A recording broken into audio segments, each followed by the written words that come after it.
હવે મને મારા હસબન્ડ એમ પૂછે છે કે ગરોળી નાની છે કે તું નાની છે, ગરોળી મોટી છે કે તું મોટી છે, એટલે ગરોળી તારા કરતાં નાની છે કે તું એના કરતાં નાની છે. મેં કીધું જુઓ, હું ભલે ગરોળીથી મોટી રહી ને ગરોળી ભલે મારાથી નાની રહી, પણ છે તો ગરોળીથી બીવા જેવું છે ને.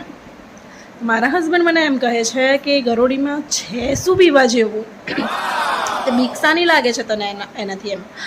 તો મેં એમ કીધું કે જે ગરોળી છે ને એ એક ડાયનાસોરની પ્રજાતિ છે. ડાયનાસોરની એક ભાઈ બહેન જ છે, ડાયનાસોર અને ગરોળી બંને, બરાબર. ડાયનાસોરને જોજો અને ગરોળીને જોજો, તમે બંનેને સિમિલારિટી જોજો. અને તમે જો ડીપમાં જશો ને ગરોળીના તો તમને ખબર પડશે કે ખરેખરમાં ડાયનાસોરની જ પ્રજાતિ છે. ડાયનાસોરથી પહેલાં બધા બીવાતા હતા. હવે એનું કદ નાનું થઈ ગયું, બિચારું બહુ નાનું થઈ ગયું, બહુ જ નાનું થઈ ગયું અને ગરોળીના સ્વરૂપમાં આવી ગયું. પણ છે તો એ ડાયનાસોરનું ભાઈ બહેન જ ને, તો બીક તો લાગે ને આપણને, અને ચિત્રી બી ચડે.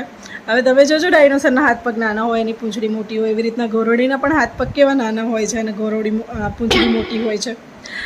અને મોઢું બી જોજો સેમ મળતું આવશે, જેમ મામા ફોઈના ભાણિયા હોય ને એવી રીતના મામા ફોઈના ભાણિયાઓની જેમ મળતું આવે છે. તો વસ્તુ એ છે કે શું તમને ગરોળીથી બીક લાગે છે?